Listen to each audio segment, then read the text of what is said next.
Welcome, everybody. It is the Good Life Bookstore, and we are in another rendition of Seen and Spoken. It is one of your hosts, Good Life Russ. I am one of your other hosts, Chloe Simone. We're here with a phenomenal writer here. This is Dante Cinque. He has a history that is unbelievable. He has history in radio. He has an ear for everything that you won't believe. And he has these concepts or thoughts for stories that I can't wait for us to get into. So tell us about yourself, sir. Well, thanks a lot. I appreciate you all having me on the show tonight. I'm really excited about introducing myself to your world and, of course, introducing some of the things that I've been doing around the country. I would like to start off and just simply say I do a radio show as well that's called Black Focus Radio. It focuses on our issues with our solutions using our voices. And that is on YouTube as well. One of the things that I like to refer to myself as is simply I'm just a dad. That's it. Yeah. Actually, now I'm just a granddad because. Hey, congratulations. Thank you. Hey, what's up, Justice? How you doing? Baby out there. She's 4 years old, and I actually moved to this area just for her because I grew up without a father and didn't know who my grandfather was or any of that lineage, and I thought it was important for me to be around my granddaughter so she'll know who what that name Coleman. I should say that's my real name. I write under the pen name Dante Cinque, but at least she'd know who she is. I think that's important for every child. 100%. That's beautiful. I love that. So I guess that's a good segue to talk about little kid you and what that was like growing up. So was reading taboo in your house? Was it Fahrenheit 451 or was it encouraged? Was there a book on every shelf, every desk, every bed? What was it like for you growing up with books? That's funny you said Fahrenheit 451. I read that book. That's my book, man. I love it. I read that book a long time ago. Fortunately for us, when we were growing up, I grew up in Little Rock, Arkansas. Okay. And during the time that I grew up, I went to an all-black Catholic kindergarten. Okay. And we were not rich. My mom was a single mom. And quite often I tell the story that when we had a TV, it was a black and white. Y'all don't know nothing about that. Ooh. What the rabbit is, and you lean one way to make sure you got the channel coming in. But quite often the TV would go out and we had to find something to do. And one of the things that I did was build model planes. I painted electro football men. I build model ships, aircraft carriers. Even today, one of my favorites is to study World War II and the Battle of the Bulge and the Sands of Iwo Jima and all of those things. But more importantly, our schools had what is called weekly readers. Okay. And from the first grade on, we would come in and they would give you a weekly reader every week. And on the back of the weekly reader, you could literally order books. And that's what we would do, would order books starting in the first grade. I tell people all the time, people love the movie Jaws. I read the book 3 years before the movie ever came out. Another one was Amityville Horror. Yes. I read that book. In fact, I was in college reading that book and had to get up and check the windows that they were locked. But one of these days, book was a little too good. I have to tell you, I mean, it was an excellent book. But how I got started was that, and I had read one of my favorite trilogies was C.S. Lewis, Out of Silent Planet. One of my favorite poets is Robert Frost. If you want to see a great poem, Stopping by Woods on a Snowy Evening is fantastic. It is. I carry that poem in my mind everywhere I go. And of course, Langston Hughes, the poet laureate, my favorite, Richard Wright. But I think it was in the 6th grade. I had, and this is what really motivated me more than anything, is I was often the only black male in my English classes. Wow. Because I read, write, I could speak. And a lot of my friends, and we all played sports, they put them in the remedial classes, but I would, I was the only black male in a lot of these classes, even all the way through high school when I graduated.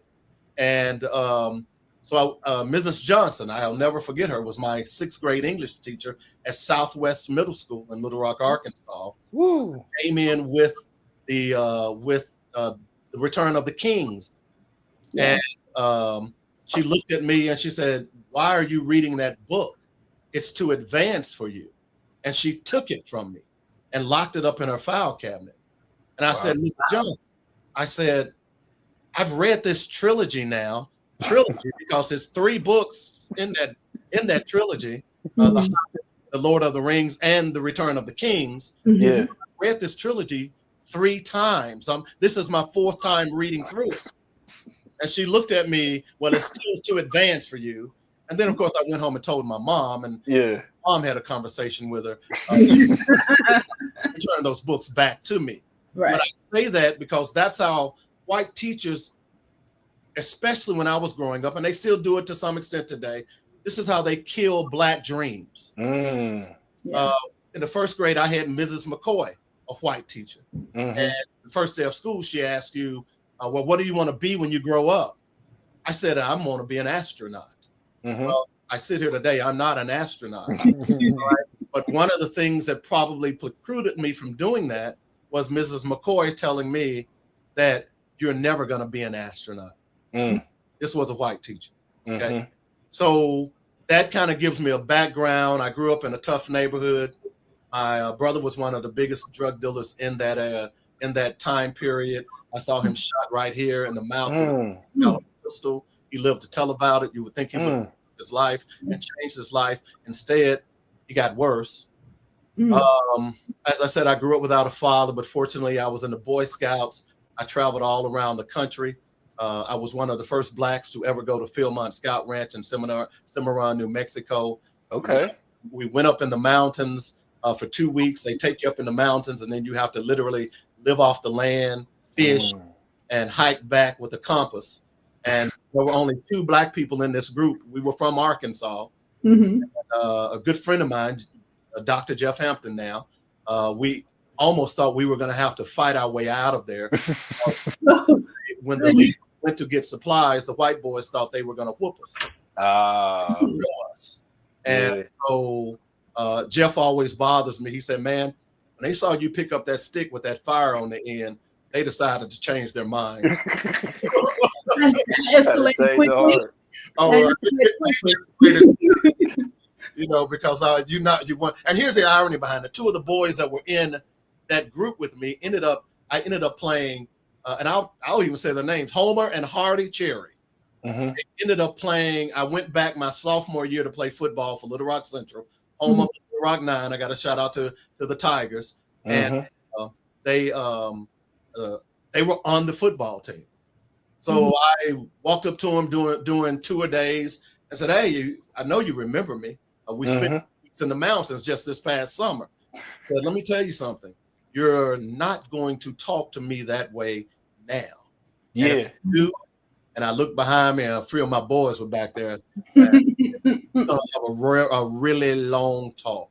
Let's watch that real fast. So, and just quickly, I'm very proud of Little Rock Central. Of course, it's the home of the Little Rock 9. And my story, and it's funny you all talk about me, because I was telling my wife just the other night that I really need to write a biography about some of the things that I've experienced. Yes. But I was told that I couldn't play. I was told that I wasn't going to be anything. I was told that I wasn't going to make it. There were times that even my mother told me that I wouldn't mount to a hill of beans. I ended up being captain of that football team, making all state, and finishing with an undefeated record for that school. Yes. It was great at that time. And of course, went on to college, broke my neck in college. Oh my gosh. Playing college football. Played another year and a half with a broken neck. Oh. Why did we say that so casual? It was different back then. What? I was the captain of the team. I broke my neck. We went out for ice cream. Hey, Mom, my neck broke. It was so funny. I didn't realize that it had been broken until about, I guess, 15 years ago. When when I Wow. was walking in the mall with my son and I went numb on my left side. And I was always having problems on my left side. Went to the doctor. I was living in Nashville. At that time, I was doing sports radio for WNSR. I was the first Black talk show host in the state of Tennessee on a white. Come on, credentials. That had his own show, and we were on every morning. We ultimately ended up, and by the way, they didn't think, the owners of the station didn't think Nashville was ready for a Black talk show. And then we ended up being, me and my good buddy, who was a white guy, Greg Pogue, I'll highlight him, ended up being on for 14 years. Wow. And of course, people used to laugh at me because they thought I was the white guy and thought Greg was the black. Anyway, we started doing sports radio, and I got my start in radio at WHBQ in Memphis. That was the first radio station to ever play an Elvis song. You might have heard of Rick Dees. He was at that station. Wink Martindale, who was the famous game show host, he started at that station. Wow. So there's a lot of history in what I've done. I've lived an interesting life. So I tell people I should do a autobiography. But I will tell you that the doctor told me when I went in for the prelim to see what was going on, he walked up to me and he said, "Mr. Coleman, you had a broken neck." And he said, "When did you break it?" And he was one of the Titans for the doctors for the Tennessee Titans. He said, "When did you break it?" I said, "I broke this back in 1981 playing college football." He looked at me like I was crazy. Yeah. He said, "You got to be kidding." Right. And he said, "Didn't it hurt?" I said, "Yeah, it would hurt every now and then. It was okay." Not every now and then. Wait. And he said, "You are the toughest MF I've ever met in my life." You know. So then after we had the surgery, it's usually I'm in the hospital. I'm supposed to be in the hospital for 7 days. I got annoyed and I ended up telling them I need to go home. And I actually didn't even go to surgery with anybody, any relatives, because no one really knew I was having the surgery. So I went and got the surgery. After 3 days, I said, "Hey, I got to go home. I'm tired of this place." And I left and went home and recuperated at home. So, you know, I've lived a crazy life. I see. And of course, I hopefully will get to the point with the book that I'm a survivor of attempted suicide. Okay. That's really what motivated me to write the book. Okay. Well, we're glad you're still here, and thanks for sharing all that. Sure, no problem. You answered more than my question. Thank you. And when you get a talk show host on, we'll talk to you, okay? Hey, we love it. I mean, he said he had answers for days. I asked him. He said, "Oh, I'm ready." You got it, sir. You got it. You definitely got it. So not to backtrack a little bit, but you were talking about your childhood and you were talking about the presence of your father and your grandfather. And the lack of presence of your father and your grandfather. And you also say that you're an advocate of fathers' rights. So help bridge that. How did that part of your childhood lead to this advocacy? Well, you know, I mentioned about me going into Boy Scouts. Fortunately for me, I have some great men that were in my life at the time who stood in my stead. I'll shout out to the late Clifton Earl Towns, the late Samuel L. Hudson, and of course, Ben Madry. All of them were members of my church. By the way, at my church that I attended, Bullock Temple Semi Church, was right across the street from Little Rock Central. So it was all in, and of course, Bates and the Little Rock Nine. I grew up with all of their younger brothers and sisters. So we all lived in that same neighborhood. But it bothered me, and I will say honestly that it caused a fracture in my mother's, in our relationship, my mother and I, because my mother never told me. Even to this day, I don't know. My daughter has done yeoman's work on all of these websites trying to trace back my DNA to find who he was, and we've still been unsuccessful. But it bothered me a lot. And I remember getting into an argument with my mother. And at 10 years old, I made a promise to my unborn children that my children are going to know who their father is. And I've thankfully kept that promise. Yes.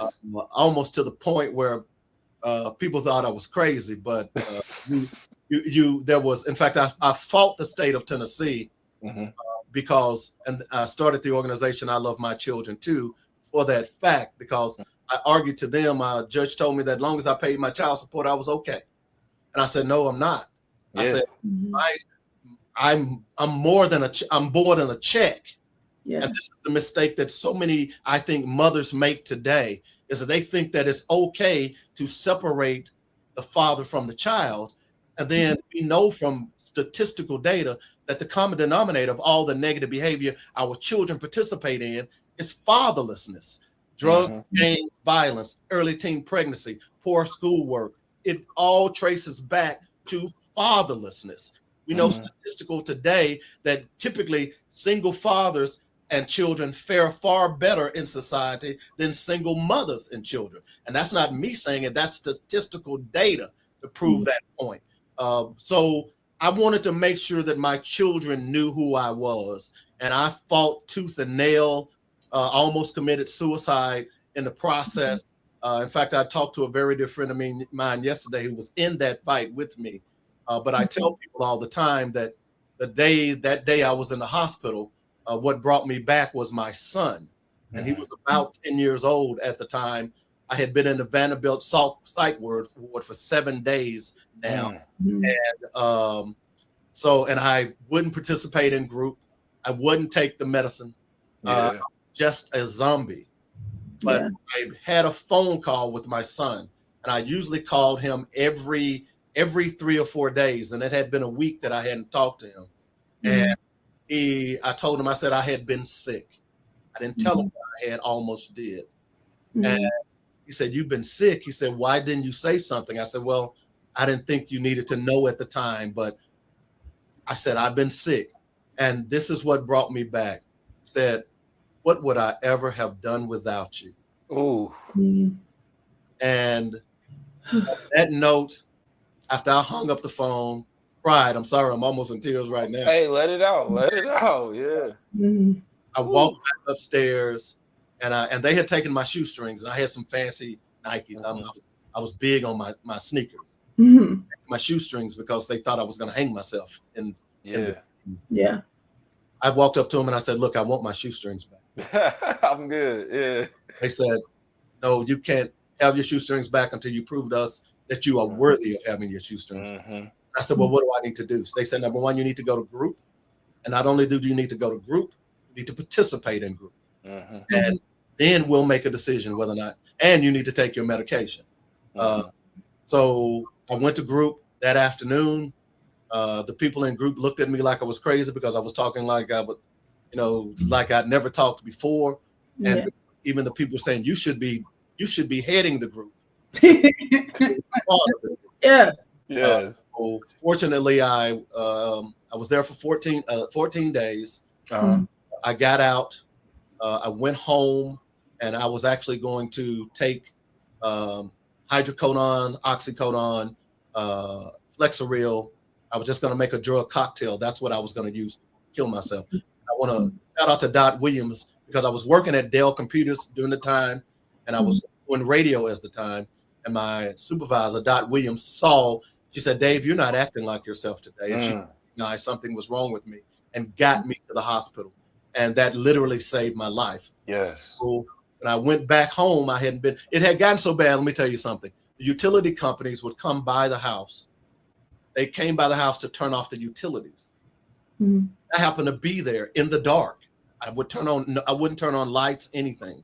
And I heard them turning off the utilities. I ran out to say, what are you doing? And they said, well, we're not getting the output of utilities that would normally be with someone living in a condo like this. It's empty. I said, no, it's not empty. It's I live here. I just don't. It's occupied. So it's so fortunately for me, and again, that's why I wrote the book. I did it as therapy. I also did it because there were so many men when I started the organization in Nashville, Tennessee. I Love My Children Too. We went and lobbied the state legislature to try and equalize the playing field when it came to fathers in custody. it's still bad. And I'll tell you, I wrote that book in 1999. I just released it a week ago. That's been almost 25 years. And it's still bad. I still see people, and I purposely got out of the fight because it had broken me, and I couldn't fight anymore. And you know, I went to a therapist, and I'm big on therapy. This family is big on therapists. My daughter is a clinical psychologist in Chicago. Shout out to Chan. How you doing, baby girl? I love you. We go to therapy, and I try to encourage particularly Black men that you need to go to therapy. I have a brother that, you know, men used to call me and tell me their problems. You know, they would call me in the middle of the night. I could, you know, if I had time, I could tell you the brother that I had to talk off the ledge because he was standing outside his girlfriend's window with his getting ready to shoot and kill her. And I had to talk him off the ledge. And that brother now is doing fantastic. But I don't believe that men love their children. And that's why I named the organization I Love My Children Too, because we desperately love our children. We're just not allowed to do so. You said a word. You said a word. I needed a lot of what you said, you know, because a lot of us are fighting that fight with no end in sight. And, you know, we don't have a game plan. We don't have resources. So it's good to hear you talk about this. It's good to hear you advocate. That was powerful. I really appreciate that. So we're going to transition into your first book. Before we start talking about your first book, how can they find your book? How can they buy it? Where can they get your book from? Well, it is on Amazon. It comes in 3 versions. The 4th version is going to be up here in a little bit. I just need to redo the cover, but it is on ebook. It is also a paperback, and you can, well, you can't really see it over my shoulder, but it's one back there. I'll grab it here in a moment. And of course, it's on audiobook. And here's what made me redo the book. I have a radio background, as I've said. We're talking right now in my studio in my home. Okay. You can see that picture behind me is actually a father with children, and he's reading a story. I've had that picture now for almost 30 years. Yes. So I wanted to do the audio book, and then of course, you know, periodically people would hit me up on social media saying, "Hey, Dave, what are you doing now? I remember you in Nashville fighting for fathers' rights." A lot of the men who are going through it have their kids, have now got grandkids, just like me. And so I did the audio book, and when I was uploading it to Audible, which is Amazon, by the way, a lot of it told me that before I could actually upload the audio book, I had to have an ebook. All right. So I initially planned to re-release the book anyway, so I had it re-edited. I pulled it off because I had a company to edit it, and they did a poor job early on. I was disappointed, so I took it away. And so then when it got re-edited, and then I said, I'm going to do the audiobook. This is perfect. So I did the audiobook, uploaded the ebook, and then of course it said, hey, you can make this if you're going to do the ebook, you might as well do a paperback. I said, well, that makes sense. So I then did the paperback. And then of course you can do a hardback as well, which all I got to do is adjust the cover. So it's going to be in hardback as well. So that's where you can get it. As well, I tell you what, and I didn't say this earlier, but to your listening audience, I'm going to give away 5 of those ebooks. Ooh. Okay. And I'm going to tell you how I'm going to do it. What I need you to do is go out to Amazon, read you can read some chapters in the book. Tell me what you read. Send me an email at thepainofvengeance@gmail.com, and I'll send you an audiobook. I mean, a ebook. And I said I'm just going to do 5, but I'll do as many as y'all send up until tomorrow morning at 8:00. And I will also throw in my Grants and Federal Assistance Made Easy book as well as an ebook. So there you go. Okay. Y'all better get on that. I am crazy. I told you I almost committed suicide. So I can claim I'm crazy. Yeah.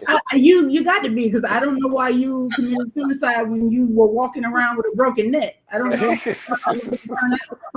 Thinking about books. Right, exactly. So, question about that. I know you were talking about the pain of vengeance and how that relates to, fathers' rights.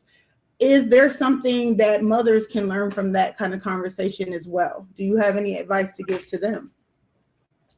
Yes, I do. As a matter of fact, I had to turn around and grab the book. Hey, that's a beautiful cover. It really is. Yes. Designed everything. By the way, my computer background allowed me to do a lot of those things. We might get into that because people say, how did you do all of that? So I saved a lot of money by doing a lot of stuff myself. I didn't tell y'all that I actually litigated pro se for my court trial as well. And after I finished, the bailiff came up to me and said, "Are you an attorney? Can I get your card?" I kid you not. So, it's been an interesting journey. I'm sorry, I've gotten your question. I'll start running. So, no, share more. We love it all. So, going back to the question is, what kind of advice would you give mothers in terms of having this kind of conversation?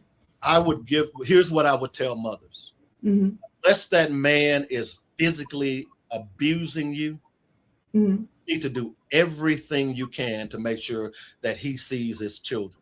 Okay. I know we need children I know we need money to raise children, but mm-hmm. sometimes you don't have money. Okay. Mm-hmm. Sometimes all you got is your love. Mm-hmm.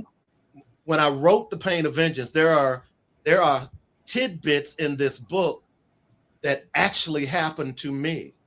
You're going to read about the guy who got kidnapped when he was trying to sell food out of his car because he had went to visit his children and barely had gas money, had a flat on I-40 right outside of Jackson, Tennessee, and had been to visit his mother, who was a caterer, and she knew he was having a tough time. She gave me 4 bags of groceries with all kinds of high-end meats. I got to Jackson, had a flat tire 10 miles outside of Jackson. I had to roll on a wheel too, and it was 3:00 in the morning, by the way, to this only open service station. And part of that story is in the book. Okay. Now, of course, it's fiction, and I took it to another level. Yeah. But I will tell you that the part where the guy offered the character some moonshine and he turned it down and he put a flintlock pistol in his face, that really happened. Wow. So we're just gonna like bypass the I'm trying to hold it together now. You're catching me on this live. My face straight. But we had the broken neck, we had the kidnapping, then that continued to escalate. I was like, wait, how did we build on the kidnapping? Well, here's what he did. I kept telling him because I knew that something was funny because, when he got to the store, and I was outside the store, and I had went in and told the store manager, and fortunately there was a service station right next door, but they were closed. It was 3:00 in the morning. I told him, look, I'm on a flat. I don't have any money. I hope you don't mind, but anybody that comes through here, I'm going to try to sell them this stuff. And fortunately, people were buying it. I ended up not even having any of that stuff when I got back home. So this guy comes by. He says, "Hey, I have a tire that will fit your truck at my house." Okay. He said, "How much money do you have?" And I said, "Well, I don't have much except what I've just sold, and it was only about $30." Mm-hmm. He said, "Well, if you give me that, I will go get the tire." So I was worried that I was going to give him the money and he wasn't going to come back. Right. I said, "Do you mind if I ride with you?" So, driving, every city, every country has this little podunk town. Right. I was looking back, and we were in a white Ford truck, and I was looking back, and the lights for Jackson was just slowly disappearing. And I kept asking him, I said, "Hey, man, how long is it going to be before we get to your house?" He kept saying, "It's right around the corner. It's right around the corner." Oh, goodness. And I kept telling him, and I was calm. I knew I was saying to myself, I'm going to have to fight this guy. Yeah. Then he pulls out the flintlock pistol and he said, "Drink this." I said, "Bro, I'm not drinking that." I said, "Right now, I got family to get back to. And I just kept saying that over and over again. I got family to get back to. I got a daughter. I got a son that's waiting on me. I got to get back to him. Every 2 or 3 minutes, I would bring up my son and my daughter. And we finally got to this place where he stopped, and it was a White House. And when in the country, there are no street lights. He stopped. He got out of the truck and walked around behind the truck. And I said to myself, I had gripped the door latch because I was going to slam the door latch. So he walked around behind this house. And I was sitting there saying, Dave, should you run? Should you stay? Yeah. Run, should you stay? I stayed because number one, I didn't know where the hell I was. Right, where you ran to. And it was just this little country 2-lane road. And he came back and I saw him pushing the tire. Oh. And he put it in the back of the truck. We turned around, headed back to the little store. I got out and I looked at him before I got out. And I told him, I said, brother, I'm going to be honest with you. I was really scared. And I told him, I said, I was afraid we were going to have to fight. And you probably would have killed me. You would have going to have to bring your lunch because it was going to be an all day. Yeah, you would have to work for it. And he looked at me and he said, yeah, I could tell by you weren't playing. Yeah. And I was already stressed anyway about the entire situation. No, bro, I'm just not going out like that. And now, of course, I didn't go into details about all of that in the book, but that's the story behind when you get to that segment. That's the real story behind me writing that segment. So when I gave the book to my friends, every one of them who knew me personally, they said, man, this book is you. Yeah. This book is you, man. But it's that's why I wrote the book, because like I said, it was therapy for me. Yeah. You got good friends, because that answered one of my next questions. Where are you in the book? So yeah, now we know the book about you. Fair enough. So a good transition when you were. The main character's name is Malik Coleman. Okay. My real name, my last name is Coleman. Yeah. Okay. So, and then of course, when you hear the name Akila Nantambu, my son's name is Akili. It's called Bear in the book.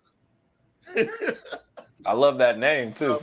So it was important for me to name my children names that had meaning. Okay. And it's because I think your name is what you carry with you everywhere you go. And or when people would ask my son, what does Akili Kari stand for? He proudly saying at 5 years old, it stands for kingly understanding, and he worked that head. Swahili. And then of course my daughter's name is Sierra Channing Athena. Oh, powerful. Athena is the goddess of war. Yes. And Sierra are mountaintops, so it's strength and power is basically what her name stands for.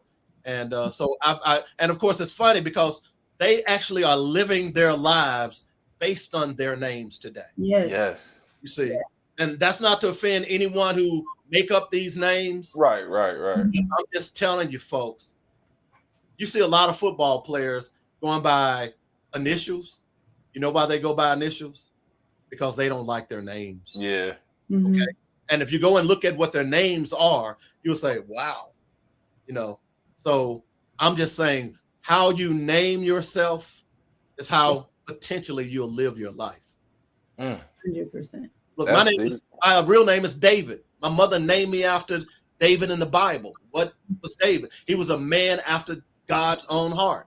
There you go. It's power in words, and that's why I write. It's power in those words.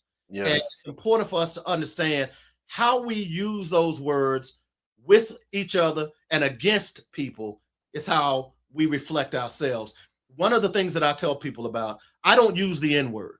It is abhorrent to me. In fact, on my show, I have what is called a one-man campaign to get rid of the N-word. Okay. It was created by white people.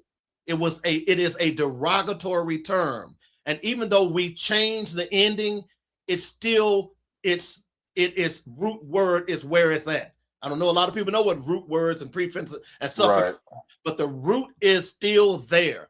And if I'm calling my brothers and sisters B's and N words, then how does that really reflect to them? And I asked a brother, I was talking to a young brother one day. He went to Morgan State. Apparently he and another friend had started a business, and he was on the phone and he was saying N-word this, N-word, my brother, yeah. And, you know, I could hear that what they were doing was good, but they were referring to each other with the N-word. And after he got on the phone, I said, let me ask you something, brother. I said, have you ever thought about, instead of using the N-word, start referring to your friends as my brother? Yes.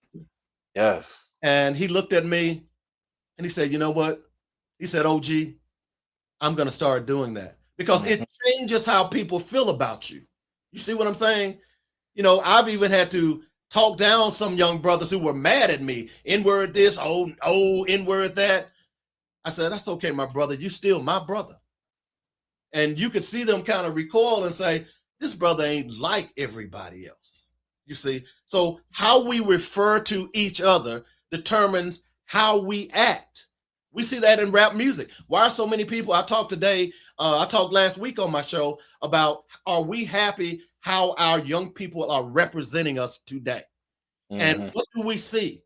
We see drugs, gangs, violence, murder, mayhem, and misogyny. That's what we see out of our young black males. Well, where are they getting it from? They're getting it from rap, gangster rap music. Let's be honest about that. There's an old saying, garbage in, garbage out. And if you're listening to that stuff every day, then you try to portray that. And that is what is happening to a lot of our young people today. And people say, well, you don't get it. Oh, yeah, I get it because I'm a wordsmith. I understand. Yeah. I'm also a historian, and I understand how they've used the media, by the way, being in the media 40 years, how they've used the media against black people in order to color us a certain way. Another example, they said for the longest that there are more black people on welfare than white people. Well, we know that's a damn lie. Right. Okay? There's no, and statistical data proves it. They said, well, there are no black people in the home. And I even went out to Los Angeles to Dr. Rosie's Black Book Convention a couple of years ago, and I taught a class about fathers. And there were a lot of black women, and they're angry at their baby daddies. And I don't use that term, but that's what they call them. Yeah. And you know, black fathers don't do this, black fathers don't do that. And I presented the study that was done at Harvard that was published in the New York Times and the Los Angeles Times that said black men take care of their children and are more involved in their children than any other race of people. I always share that information. Okay, that's not true. That don't go for me. And I had to tell one sister, I said, let me tell you something. Maybe it was a choice that you made, but these are the facts. And you know, I was doing a presentation, so I put it up on the screen. I said, read it for yourself. I ain't gonna argue with you right there. You know, that's what I deal with on my show. I deal with facts. I don't deal with innuendo and how you feel. You know, I tell people all the time, if you on my show and I say something wrong, if you hear me say something wrong, correct me. I don't have an ego like that because I want to be factual. That's important for me. So that's how I got into all that. And I tell women, I just say, look at my children. Look at the statistics of those children who have fathers actively involved in your life. Look, just because you and I didn't make it, that doesn't mean that I can't make it with my children. Yes. Okay? Because I know tons and tons of them. And here's the other thing. When I started, I love my children too. You know who were the number one joiners of my organization? This is going to blow you away. Second wives and girlfriends. Wow. Because those women did not realize just how tough it was on fathers trying to restart their relationships. Okay? It was second wives and girlfriends. And by the way, most of them were white. You see what I'm saying? So you want your child to be successful, you better do everything you can to get that daddy back in your life. It don't matter if you got to scoop that child up and take him to the daddy. Okay? It don't matter. I tell the story all the time. My son was in second grade. I used to show up at his school, and I lived in Nashville. He was in Memphis. I commuted every other week to Memphis. Okay. In the summertime, well, before he became school age, he would be with me 6 months and be with her 6 months. Okay. I will tell you right now, I can't tell you what he does. I just call him a spook, and he works for the government. Those of you who know what that term means. Yep. Okay. So the point is this. I went second grade, walked in, and I would always show up with pizzas because kids that age love their daddies. Yes. I walked in the office. The office said, "Who are you?" I said, "I'm Mr. Coleman. I'm here to see my son." They said, "Well, you can't see him without the mother's permission." I said, "Huh?" I said, "I don't need the mother's permission to come to the school." And they said, "Well, we're not going to let you see him." I said, "Okay, cool." I said, "Tell you what, I'm going to give you this document, which was called the FERPA law." And I don't know if you know what that is, but the FERPA law basically says that any school or a medical institution cannot deny a non-custodial parent access to his child's records unless that parent has been convicted of domestic abuse. Okay? And I armed a lot of fathers with just a slip of paper. And I walked in that day and I said, "Look, I'm going to give this to you, and I'm going to walk out to my car in 15 minutes. I said, I got 10 pizzas. Okay. And I don't want them to get cold. I said, I'm going to be back in 10 minutes. And if you don't let me in to see my child, then you're going to be brought up on charges." And I didn't smile. And everybody in the office stood up and looked at me like, "Who is this fool?" I was up, dressed to the nine, cowboy boots, lizard tail cowboy boots. I wasn't playing, you know. Right. They realized this brother was serious about his son. Yeah. Of course, every other week, well, when I'd show up, I'd walk through the hall with the pizzas like that, and you can see the kids in classes, and they would say, "That's Achilles' father." Well, And when I walk in the room, you can see my son's chest just say, right. you know, and he'd get up, and I'd just sit him down, and he'd be the one serving the pizza to everybody. And all that. My point being is that those little things like that, what empowered him to be as great as he is and going to be today. I tell people all the time, you're going to hear from my children. This world's going to hear from my children. You see, because I made sure, and look, I wasn't no easy dad. You know, we played video games. I taught my son how to learn hockey by playing video games. But no, you read. You read books. You know, when you came home, you were going to do book reports. So the funny thing about it, my daughter is actually a clinical psychologist. She loved reading now. She called me about, 8-9 years ago, and she was crying. She said, "Daddy," I said, "What's wrong with you, baby girl?" And that's what I call her, baby girl. She says, "I was at a bookstore here in Chicago, and I think she was in Haki Madabuti's bookstore. Okay. In Chicago. Haki Madabuti is a fantastic Black author and has passed away now. But he was in a bookstore, and there was a book in there called Mufaro's Beautiful Daughters. Okay? Oh. And I used to read that book to my daughter every night. And the story, the synopsis of the book is a king, Mufaro, had 3 daughters. And they would always challenge him to tell them who was the most prettiest, who was most beautiful. And he would never get cornered to say which one was more beautiful. It's a great, great book. So she was in the store that day. She's a grown woman, okay? And she calls me crying, saying, "Hey, I just saw Mufaro's Beautiful Daughters. How you used to read that book to me." Yes. Crying and everything. So I made them read. I made him read. My son was reading, he was in the era of Harry Potter. Okay. Reading Harry Potter when he was 6 years old. Okay? And his mother even told me, "This book is too hard for him." I said, "I don't care. He's still going to read it." So when he wasn't with her, I said, "You bring your book." They knew it. "I don't know, Dad." "Bring your books." Yeah. When you came home from school, and I didn't ask if you had homework. This is what I was asking. What you learn what did you learn at school today? Yes. Okay. I didn't say, "What did you do?" Because most kids would say nothing. Right. Recess. I said, what did you learn at school today? And it began to get to them that I better have something to daddy. Yep. You know, when he asked me that question. Because if I don't, it's going to be hell to pay. And of course, I'm not talking about physical beatings, but yeah, it was discipline.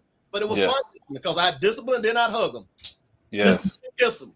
You know, here's why I'm doing this. I'm explaining this to you. And fortunately, and thank the creators that I have two beautiful children who are have excellent careers. And as I said earlier, part of the reason I was getting ready to move to Africa.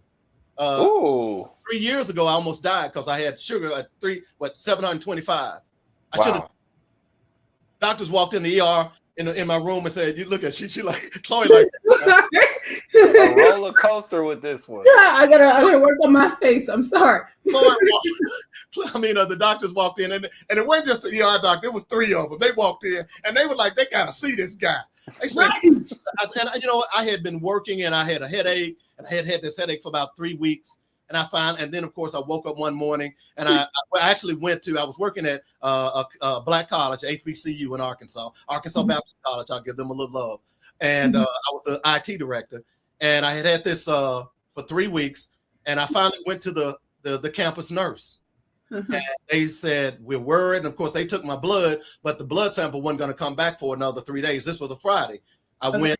She said, I would advise you to go to the doctor, Mr. Coleman. I really would. So that Friday, I drove home, head was hurting. And then I woke up the next morning and I couldn't see.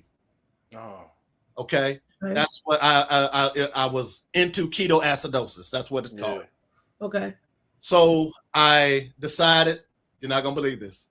I decided to get in my car. Oh, I'm not going to believe this one. And drive to the ER and I couldn't see. Ugh. All I knew was I could see blobs of cars. I'm gone. I'm gone.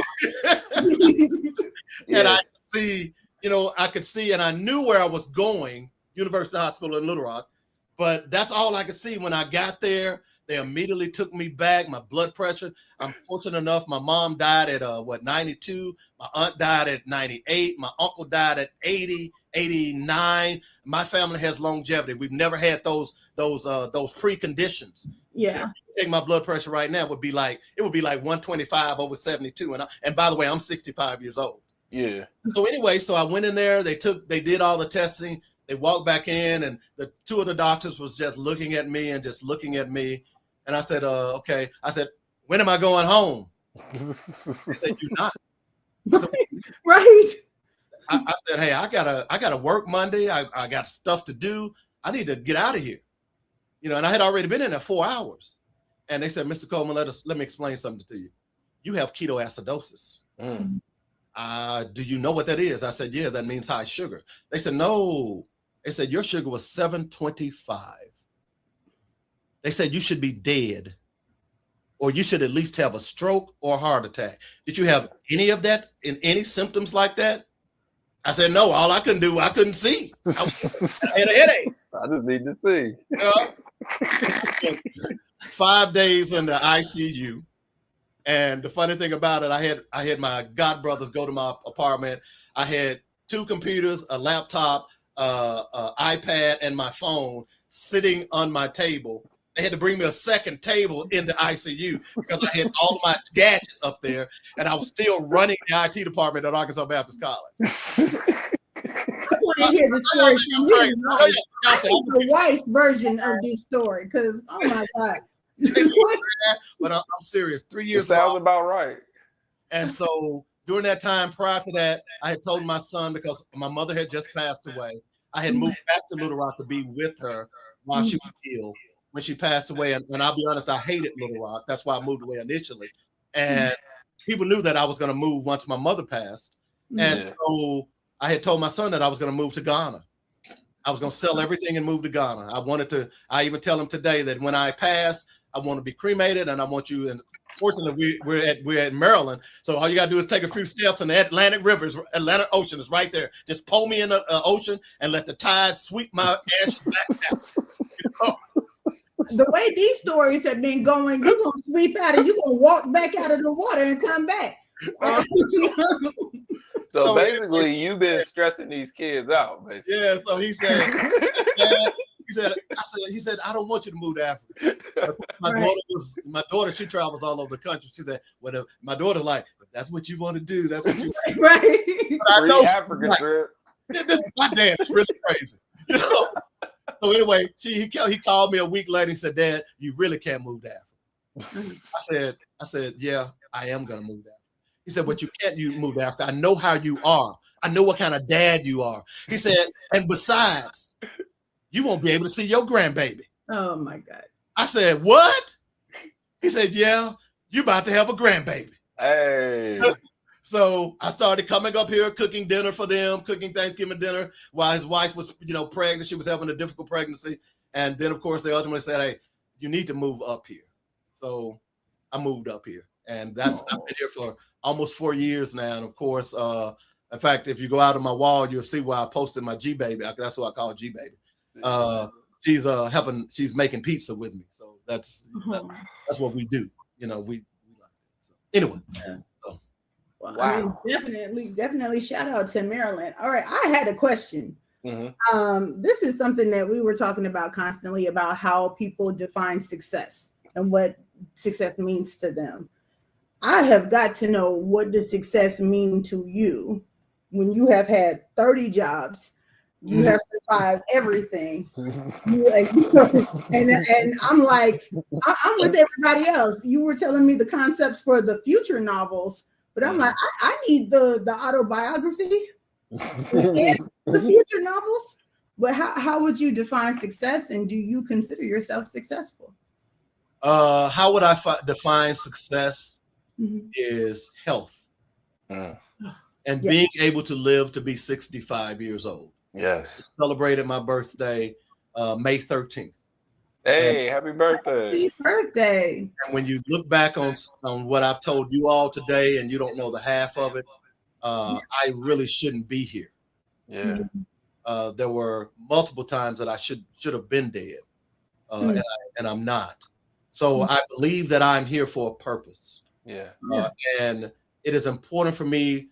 My success is making others successful. People will call me and ask me, how did you do the book? I will charge you, but I won't charge you what normal people do. You know what I'm saying? My wife says, you ain't even charging enough. Grant seminar, I'm charging them $20 per person, and I'm gonna give them a $10 grant book. All they got to pay is $10. She looked at me and said, you crazy, you ain't charging. But I tell people this all the time. And when I did my rites of passage camps, part of the reason I work with young people is because there were people that worked with me when I didn't have a father. Those three men that I mentioned earlier on, those were my dads. And without them, I truly believe today I would not be here. And I tell people, and people who are Christians, they talk about everlasting life or eternal life through Jesus Christ. And that's fine. But I always tell them that I have another way that you can live forever. That when you meet someone, you try to impart knowledge on them. Yes. You drop knowledge on them. And particularly if they are young people. Because when I did my rites of passage camps, I was having 40, 50. Ultimately, our last camp, we had 150 kids. And I would say, every one of those kids are going to take something different from this camp. Yeah. Came out of me. And then you know what they're going to do? They're going to go when they grow up and they're going to impart that knowledge on either their friends or their children. Yes. So now I live through those kids. And then their kids are going to grow up and impart that same knowledge that initially came to them from that crazy guy that was at the rites of passage camp. And it becomes multiplicative. Yes. And thusly, I live forever. That's what writers are. That's what music is about. I mean, Prince, Michael Jackson, Marvin Gaye, all of those people live forever because they did in those art, you see. And I tell these young rappers, I said, my son, who is 32, listens to my music. My music. He'll listen to some of that other stuff, but in 30, 40 years, he's not going to be able to listen to that. So what you do and how you impart knowledge on people every day is how you live forever. And that to me is success. Mm, that was very well answered. Very well answered. A lot of what you summed up, what you explained, that's what we call compound interest. That's what we live in, planting the seed, getting Yeah. the forest. So then everyone can eat, everyone can forage, everyone has somewhere to go. That was amazing. I think we would be downplaying it to say we got to know you today. I think this feels like we've known you our whole lives, you know, and some of our generation didn't have fathers, didn't have grandfathers. So I feel like you are filling that void for so many of us. I'm gonna tell people I had a pile with my grandfather this weekend and my father, different things because you're right. This is going to last. This is going to linger. Yeah. So before we let you go, tell us about the two new books. Tell us about the books you're working on. Tell us about the projects, what we can expect from you. And then when you're done with that, just let everybody know where they can find your books at again, where they can buy them at. Okay. But we definitely want to hear about that. I'm writing 2 books. As I said earlier, I've always wanted to write. So now I had a serious accident April 15th.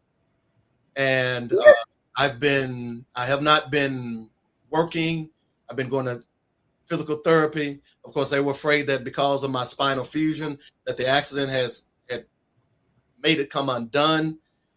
So I've been going to therapy for the longest.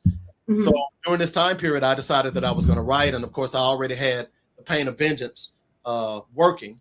Mhm. And so I formatted all of that, went out on the internet and found out how to upload it and all that other stuff and how to put the settings together for the audio book and uploaded it. And it went through the first time. Okay.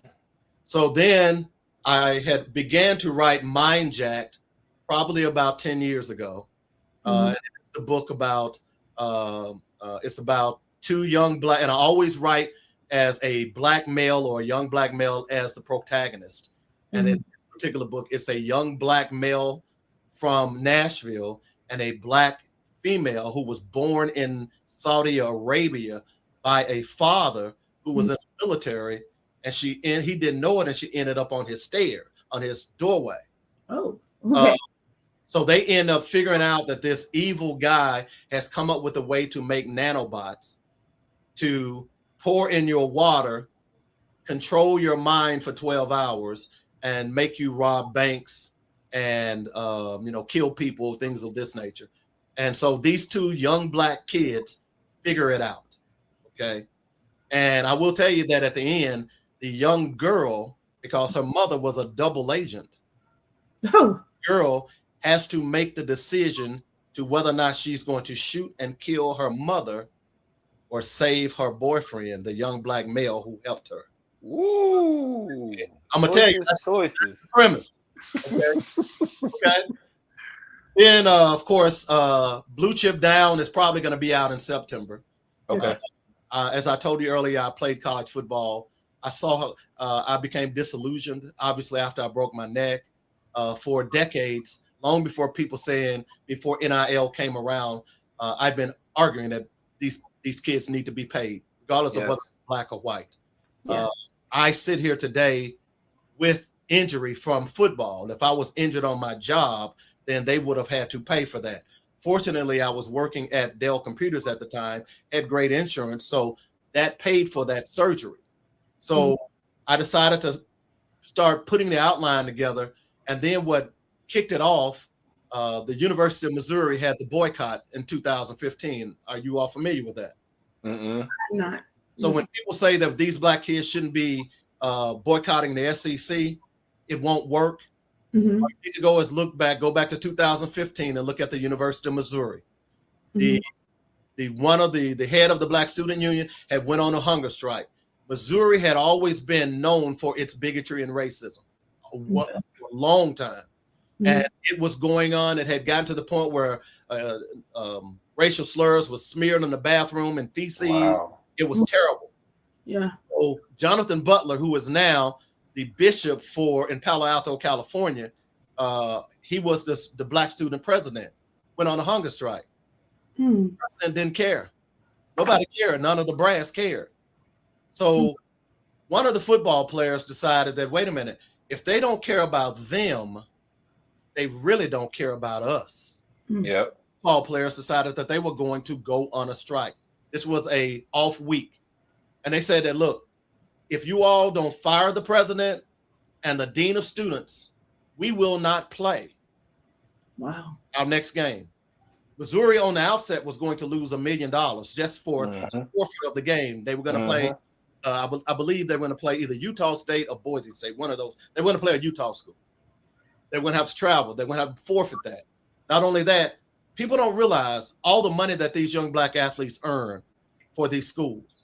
Just 24-25 calendar season, the SEC earned over $105 billion in basketball and football.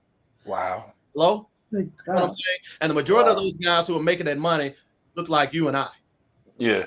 Okay. By the way, a lot of that money is used to pay salaries. It's used to build a new science wing, and it's also used to pay for scholarships for non-revenue generating sports, which the majority of the people who play those sports are white. Yep. Wow. So you got black players slaving, playing a very dangerous game called football, so that white players can play golf or volleyball. Ultimate frisbee. You see what I'm saying? Yeah. And look, Yeah. it's fat. You know, I'm a fat guy. All right. So, so ultimately, what ended up happening, the president and the athletic director resigned in less than 72 hours. Wow. Okay. You know why they resigned? Because they realized that they were going to lose tons of money. Because every weekend in a football town, think about it, the parking, the ticket sales, the liquor stores, the tailgating. Okay. All the money that is earned in a football town on a weekend, those people, and when you look at the stands, the majority of the people in the stands are white. They are making money off the backs of black people. Okay. So for a long time, I've been talking about this, and finally it happened in Missouri. So my argument has been ever since the NAACP came out and said, we need to do this. And of course, D.L. Hughley, and people are saying, well, it'll never work. I just point them to Missouri in 2015. Yeah. It will work. That's prima facie evidence that it won't work. But you have these pseudo black intellectuals, as I call them, in the book, where they try to pretend like, well, you know, my people have fought and died. And my kid needs to go to the University of Georgia or the University of Florida, the University of Arkansas. I said, let me ask you something. Have you ever heard about the Children's Crusade? And I know I'm long, but it's so important. You ever heard about the Children's Crusade? No, I haven't. 1960, black children decided that they were not going to go to school and they were going to march. And they had dogs sicked on them. Have you ever seen those pictures? Yes. The hoses and stuff. Yeah. They were beaten with clubs by police. You got to understand, those children were young as 9 and 10 years old. And they didn't just march for one day. That first day, when all of that atrocity occurred against them, they came back for 5 straight days. It's called the Children's Crusade. And it wasn't until, and oh, by the way, Malcolm X, who is one of my idols, and Dr. Martin Luther King chastised the minister for putting those children out there and said, this will never work. They were against. Do you know that in 1963, it bothered President John F. Kennedy so badly? That's why he initiated the civil rights era and the law. Called the Children's Crusade. So don't sit here and tell me that you shouldn't be putting children out there on the front lines to fight for justice and equality, because history tells us, even if you go to Soweto in South Africa, history tells us that it is the children who have always been the points of the spear when it comes to justice and equality.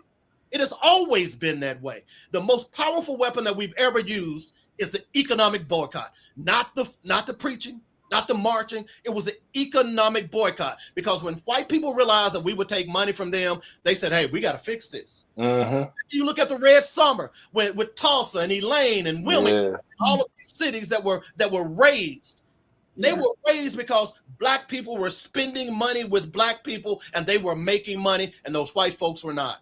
Don't tell me that it won't work, black pseudo intellectuals, because all you're doing is being concerned more about yourself. See, there's an old Star Trek saying. I'm a Star Trek fan.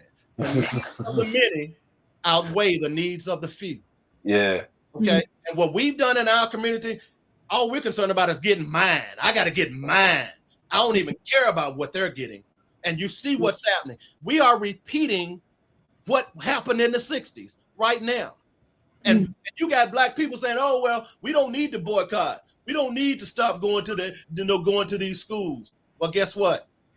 University of Missouri told you that it would work. Yeah. Okay. The Children's Crusade shows that it will work.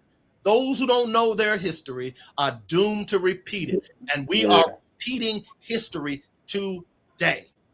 Woo! You're right. Because even look at the Target boycott. That was affecting them. 15 messing with their money. CEO was demoted. Okay. So don't tell me, oh, by the way, you know that the black community, we spend $2.1 trillion annually. That's more than the gross domestic product of Canada. That's more than the 9th largest nation in the world. If black people were a nation on their own, spending with their economic power, we would be the 9th largest nation in the world. Did you know that less than 10% of that money goes into our black businesses? I can believe that. You see what I'm saying? Yeah. Because we have been trained to believe that the white man's ice is colder. Yes. Okay. Ooh, I can I open like up that a saying. and an Asian business, and I ask people this all the time. I said, when was the last time, if you own a business, can you tell me the last time you had an Asian customer, a Hispanic customer, Arab customer, or a white customer? Can you tell me?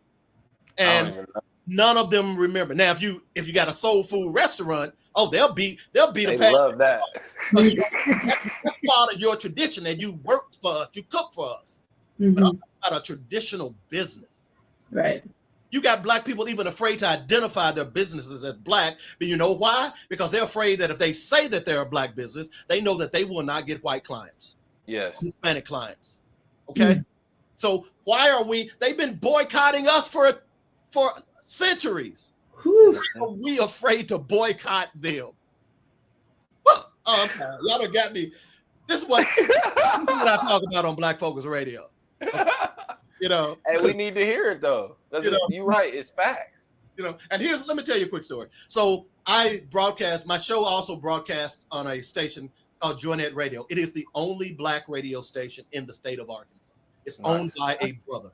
Okay. When I moved back to Little Rock, I was doing a sports show on just a community radio station. He calls me up, he saying, man, I ain't never heard anybody do a show like this. I need you to come visit me at my station. I'm so and so. He said, I'm Reverend J.C. Loves. Come and let's talk. I got to get you on my show. I went and talked to him. He said, I can't pay you. I said, you don't have to hire me. I just need a format. I've been on that. I started doing that show when I first moved back to Little Rock in 2014. And he still runs that show. So during one of the elections a few years ago, one of the white candidates for mayor, and by the way, Little Rock, shout out to Scott, has a black mayor, Frank Scott. And I with his mother, we all sang in the church choir together. Oh, so I always mess with Frank. I'm gonna tell your mama on you, boy. You don't. But so I started doing the show, and so the white candidate who was running against Frank Scott called him up and said, "Look, we want to run some ads on your station." But that Black Focus Radio, it's got to go. Wow. Okay. Oh. And shout out to, and let me just give his name. He calls himself JC Loves, Jesus Christ Loves, but his real name is Reverend Clarence Thornton at Joynet Radio. He told him, no, that's not going to work, brother. Yep. He'll be on this show. Okay. So he could have easily sold out to the dollar. Yeah. But he understood the information that I was bringing to Little Rock, Arkansas at the time, and of course it's on the internet, so you can get it all over. He understood that, and he was not about to let he was not about to sell out for 30 pieces of silver. Right. The way so many of us have. You see. So I believe in speaking truth to power. I would not be who I am if I did not. And I got this from my mama, because my mama would tell you, if you fat, she'd tell you fat. You know, my kids are like this. My daughter actually grew up a lot with her grandmother, my mother, and she got mad. And I would tell her, you just like your damn grandmother. I don't know why you get mad. You do the same thing she did. You say the same stuff she does. My son is like that, and it's looking like my G baby gonna be like that too. Yeah. That's nasty. That's ugly. I don't want that. You know, so that kind of runs in the Coleman's blood. But I believe it's important for us to do that, and that's how I feel successful. I don't make a lot of money, brothers and sisters. I'm not materialistic. I just told you I've been without a vehicle for almost 3 months now, because I didn't wreck it. Someone wrecked me. Now I'll ultimately end up getting one. But guess what? I hadn't missed a rent payment. I hadn't missed a utility bill. My wife and I, we get fed fat all the time. Yeah. I didn't tell you, but I'm an ex-chef too, so I make stuff. See. Your wife said, fat, leave me out of this now. I figured you do something else. I know the list wasn't done yet. Like, if you look at the one sheet that I sent you, you see a website on there called ribrub.com, RIBBRUBB.com. That's my barbecue seasoning. Okay. So I'll be checking you out. So that's what summertime. I'll be checking you out. That's what I said. Hey, bake it, grill it, smoke it. Oh yeah. You know. So and I mess with the people here in Maryland all the time, because y'all can't barbecue. Oh no, not at all. Not at all. Y'all can do some damn crabs. Yeah. Listen. Yeah. Got that. Barbecue. Just stay in your lane. Pick your lane. Exactly. And I'm in Ohio, so you know there ain't. That's even worse. Yeah. You know there ain't. No, not worse. We got sides. Yeah, you got sides. Yeah, we got sides and stuff. I like good brats, I like that. But I try to make everything from scratch. You said pot roast. I told you about I don't take any blood pressure medicine. I don't take any metformin, any of those pills.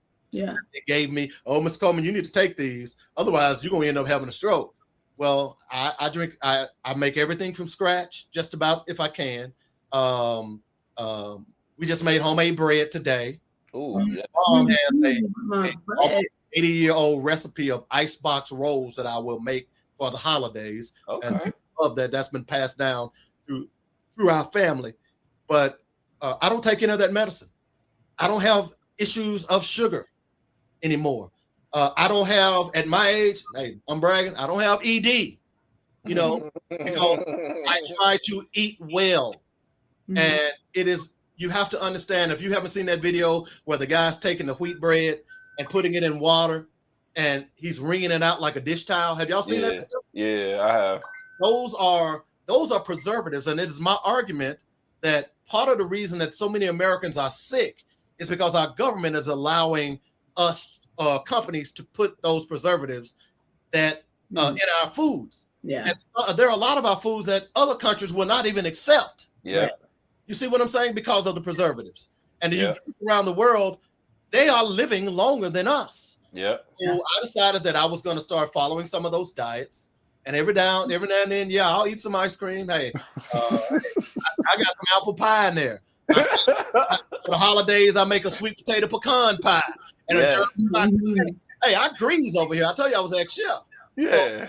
But I understand moderation is important. Now, those of you who are listening, don't say, I'm gonna stop taking my medicine. That's not what I'm saying to you. You gotta skip a couple steps. You have to take it one step at a time. And natural medicine is the way. Yeah.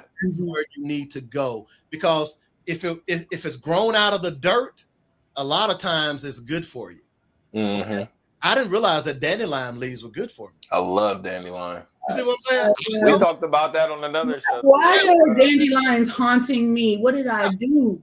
Oh my God. Ugly flowers that everybody spraying weeds on to get rid of. Those things are good for you, especially the roots. Yeah. You see all of that stuff. And you looked in my cabinet, you see all kinds of spices. In fact, I'm going to make ranch dressing today. By the way, ranch dressing was created by a black man, by the way. Yeah. I'm going to make it from scratch. I bought dill and chives and garlic, and we buy garlic and I dry all that out. I make my own. I make everything, because it's important. I didn't want to leave here and not know my granddaughter, and I wanted to do everything that I could and continue to do to make sure that she's gonna know her G daddy. She's gonna be able to say, I can't say who my G daddy was, but she's gonna know G daddy. Because every time she comes over here, I done bought her something. I done bought her a bicycle, one of those electric cars. My son just look at me like, Dad. Now he's not materialistic, but the G baby got the car. Hey, I'm just saying, you didn't do this for us. I said, right. Hey, okay. Yeah. I saw a video where this woman went over to her mom's house and didn't bring the granddaughter, and her mom cussed her out. Oh yeah, that's illegal. Said, don't you come over here and not bring my grandbaby. Yeah. In fact, she made the girl get back in the car and go home and get the grandbaby and bring her back. That's how we are about our grandbabies. I ain't playing with I will hurt you about my children, but I hurted you about my G baby. Okay? We missed that. We missed Big Mama and Pawpaw. Because I grew up with that. You know what I mean? I got to lick the bowl, and I got and I got to see all the pictures in the house. Yeah. That was beautiful. I love that you are providing that, man. It's so important. I am excited for our people to get more generations in the house. I think that's what we're missing too. Like the child, the kid, the adult, the grandparent. You know what I mean? And all of us learning from each other. So kudos to you. Kudos to you. Thank you a lot. It's been fun being on the show, and I hope I didn't run my mouth too much. I will tell people, I just told you, if you go out to Amazon and read a page, an excerpt from the book, because Amazon tracks that, by the way. Yeah. And you send me an email at thepainofvengeance@gmail.com. I will send you both ebooks for The Pain of Vengeance, and I will also send you the ebook for the Grants and Federal Assistance Seminar. And the book is called The Grants and Federal Assistance Made Easy. So because I think my story is important. I think the story in The Pain of Vengeance is important because we got to get fathers back in the lives of our children, folks. Yeah. That's the key. And they know that. That's why they did everything they can to disrespect not just fathers, but more importantly, Black fathers. They're always talking about Black fathers ain't this and Black fathers ain't that. When you statistically speaking, they don't know what they're talking about. But this is their stereotypes that they've used in the media alone. We used to call the television the tell lies vision, because that's what it did. It told lies about us, and even today you look at some of the movies that are on, we've talked about the music, some of the movies that are on. What are the most popular ones? Gang movies, drug dealing movies. We don't see this thing about this queen, this Black queen. I ain't gonna call the name, but it's horrible, okay? But we flock to that stuff. And then we have our little 7, 8, 9-year-old kid sitting right there on the couch watching that crap too. And when that kid grows up and goes down and steals water from a store, losing his life, then we're mad at the system. Maybe you should be mad in the mirror, mad at you, that person in the mirror. Because how you raise your children determines the successes that they're going to be. My mama, I just told you, I didn't have a daddy. But my mama knew that she did everything she could to make sure that I was going to be around positive Black men. Yeah. Okay? Even if the daddy ain't there, you need to put that boy in Boy Scouts. Put that boy in a basketball program, a wrestling program, put him in a reading program. And more importantly, you need to be tutoring him.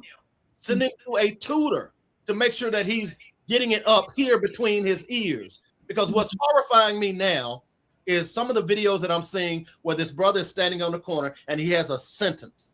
And he tells Black people, these people are 18, 19, 20, 21, 22, 23 years old, to read this sentence.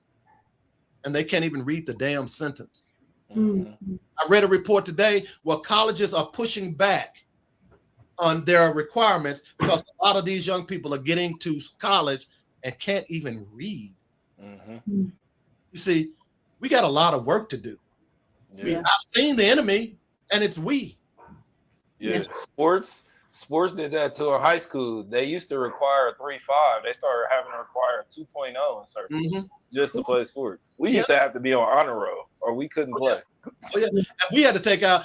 I took my report cards to the coaches before I took it to my mama. Yeah, literally. Literally. No, dude, you. Because they come see your class. Exactly. You didn't go to class today?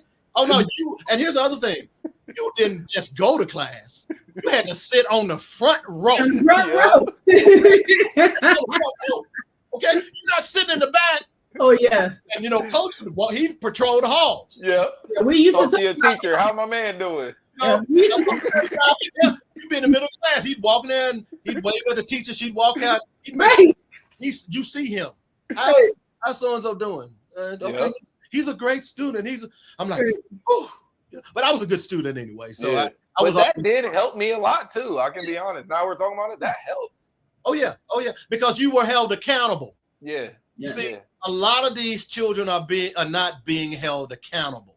Mm-hmm. They're being raised. Dr. Kawanza Kunjufu said this: Black women love their sons and raise their daughters. Dr. Kunjufu is a very good friend of mine. Did you understand that? What that means? I've heard that recently too. They love their sons and raise their daughters, because that's why you see so many Black women in college.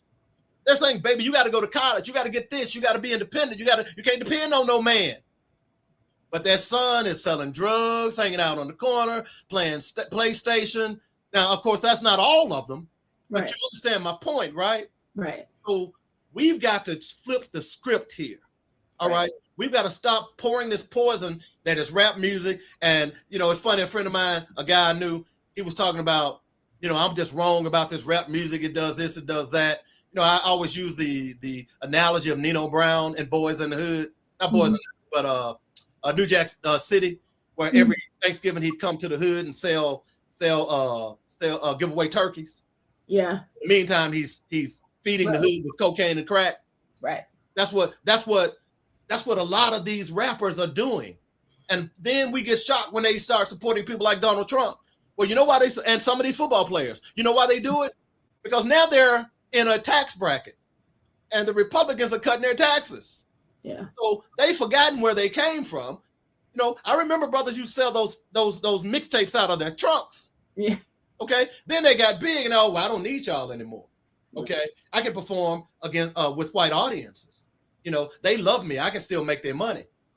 This is why this is happening, because they have no consciousness in their heads.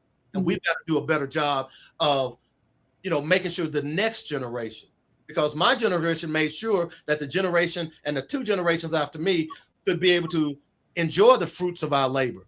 I always ask the question, do young people today have the conviction, the consciousness, and the character of their ancestors? That's deep. Because if you do, then you shouldn't mind boycotting. Yeah. Okay? You shouldn't mind boycotting. You know who needs to have this conversation live? We need to have him come back, and we need to have Queen Modest come back. Yeah, we're going to have you on the panel, too. Yeah. We got some panels coming up. Yeah, we need you. Because we get the radio background, and everything you said. I mean, everything you said resonates. I've had a really good show, really good time. You pretty much answered everything I had. What about you, Chloe? I have no words. I don't know what else to ask, but I'm also not sure what other careers we're going to find out about. And then I want to say, why are you still on there? Why are you still talking to them? It's 3 a.m. Listen, we're trying to. We are here. We're about the legacy. Okay, I got some stories now, and I have a couple of books that I got to go buy tomorrow that I will be reading to my daughters. And then if they don't call me at 30 crying from the bookstore, then I disown them. Then we're done. I failed. As you can see, I'm proud of my kids. I call them heart and soul, and that is interchangeable. Because without them, without a heart and without a soul, I don't exist. Yeah. You see, they are my heart and they are my soul. Yeah. I love them. Can I tell you one other story? Yeah. Go ahead. Yeah. This is your interview. We My here. daughter is a psychologist in Chicago. Mm-hmm. When the Black Lives Matter protests, of course, my kid's gonna be out there. You know, that's my kids. Okay. Yeah. So she's out there protesting. Mm-hmm. She was interviewed by U.S. News and World Reports. Mm. And she put it on social media. And this white guy from Pittsburgh started calling her and harassing her. She picked up the phone and called me. She said, Mhm. "Dad, I got this redneck white boy calling me and harassing me and telling me he gonna do this, he gonna do that, he gonna do this." I said, "Oh, really?" I said, "You got his number?" She said, "Yeah." She said, "As a matter of fact, I got his Facebook page." All right. I said, "See what he didn't know that I told you I worked for Dell. I knew how to backtrack his ISP number. I got his phone number, I got his address, and I was able to go to Google Maps and pull up a picture of his house. And I picked up the phone and I called him. I said, "Hey man," I forgot his name. I said, "My daughter, so-and-so, told me that you've been calling her and harassing her." Mm-hmm. He says, "Yeah, well, what you gonna do about it? I text him all that information. I said, "Look, this is your house. This is your address. This is your phone number." I said, "See, what you don't know about my daughter is that she got people. Yeah. No, she got peoples. Okay." Yeah. And I told him that day, I said, "If you text her or you contact her ever again, and she calls me and tells me, I'm going to make a trip to Pittsburgh." Mm-hmm. And that's all I said. Mm-hmm. Do you think he called her again? Oh, better not. He did. Throughout the song. If he's smart. Right. So the point being is that when they know you got people, they ain't gonna mess with you. Yes. Okay. Huge difference. It's a huge difference, so, especially when they know you got a daddy. Yes. So when I told him I'm her daddy, Mm-hmm. I told him, "What you don't know, she got people. She got people." You know. Mm-hmm. So it's important for us to understand that relationship. Mm-hmm. You see, daddy is the first person your daughter falls in love with. Mm-hmm. Daddy is her first protector. Mm-hmm. Okay. I saw a story yesterday where this young lady in North Carolina her daddy was killed and she was shot by a boyfriend who was beating her. Oh. He goes up to try to stop him. He shoots and kills the boyfriend and shoots and maims her. Okay. Now here's what really blew me away. Mm-hmm. She was 16 years old. Oh gosh. So for the rest of her life, she's going to blame herself for the death of her father. And I would argue $1 to a donut that she didn't want to listen. Okay. You see, that's what dads are for. Mm-hmm. I used to tell my kids all the time, I'm not your friend. I'm not your buddy. I'm your daddy. Okay.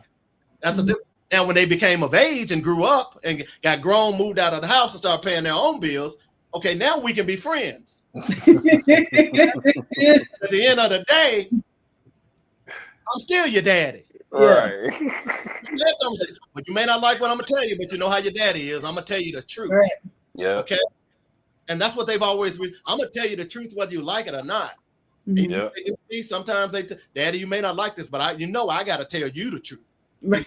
They look for those moments. You know. Yeah.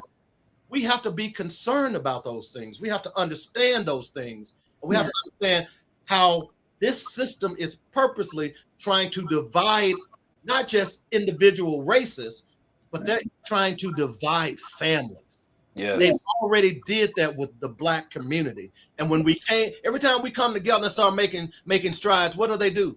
They pass laws to try to push us back. Okay. What we've got to do is take those $2.1 trillion that I talked about earlier and make sure, if nothing else, don't just spend money with Black businesses on Juneteenth. Mm-hmm. You need to try and spend at least 25% of your income at a Black business. even though it's not in your store. Shout out to the sister who just opened a grocery store in Chicago called 40 Acres. Okay. Yeah. In the middle of South Chicago, where it was a food desert. Yeah. Okay. You go into most of our communities, you see McDonald's, Burger King, all those fast food restaurants that is serving high unvalued high salt content, no nutritional value at all. It just okay. Mm-hmm. Even though now that ice cream is not even real ice cream anymore. Okay. Go next time you go in a grocery store and you buy an ice cream, if it doesn't say ice cream, it's not ice cream. It ain't ice cream. Yeah. They call it frozen treats now. I call it frozen. Okay. All right. Because that's what it is. Because after you get through eating, what do you end up doing? You in the toilet. Yeah. Okay. So what I'm saying to you is that we've got to become more conscious. And each one of us must teach one of us. And that's what I try to do every time I'm on a show, every time I'm with someone. That's what I try to do in the book. And you know what? As I told some of the women that when I would do my seminars, I don't care if you're mad at me. No. Okay. I pay my own bills. All right. And I've tested these theories. I've read tons of. Normally, I'm sitting in front of my library. You know, it's just not theory for me. I've got stuff by Dr. Francis Cress Welsing, Naeem Akbar, all of these great authors, Dr. Ben Yoakum. You know, when you understand your history. Yeah. See, I tell white people all the time, look, I expect for you to be the way you are because you're my children. Mm-hmm. I'll get there, right? Yeah. Because you came from us. Yeah. We didn't come from you. Right. Okay. You came from us. So you are our children. You are our prodigal children. Mm-hmm.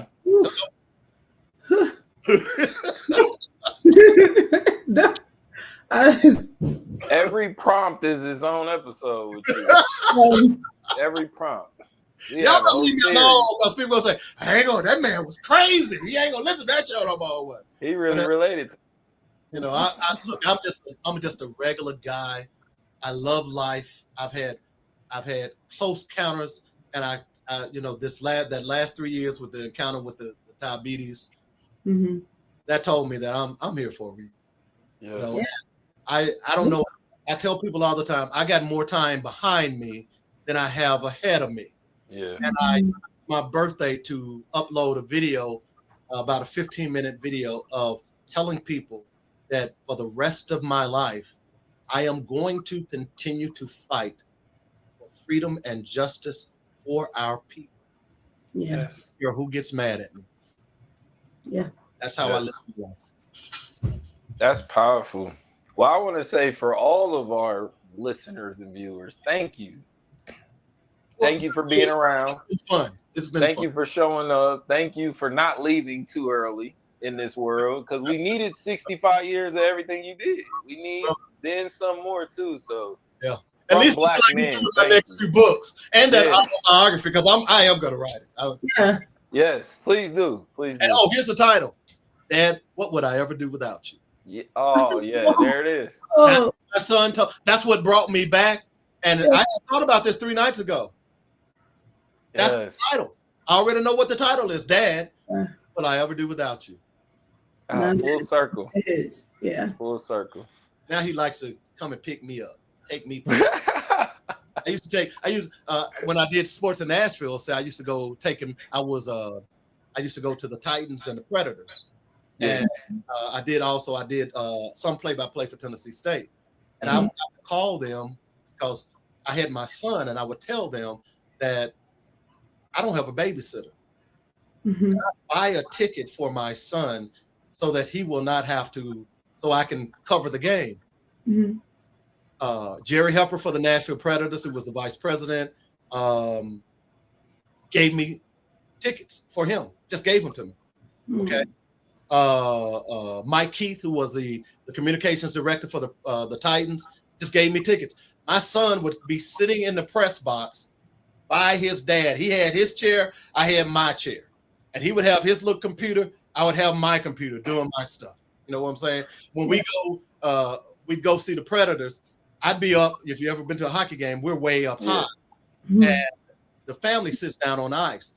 He would be the only black speck down, and I'd have my binoculars looking at him, and he'll be on the glass, beating on the glass, doing all this, And I see some of the white people sitting around like, who is this little black? So, and I say all that because now, the job that he has affords him tickets to see, the Orioles, the Ravens, and the Washington Nationals. Mm-hmm. So he's been taking me to those. Yeah. And he brags about the fact, Dad, I'm so glad that I can take you to games.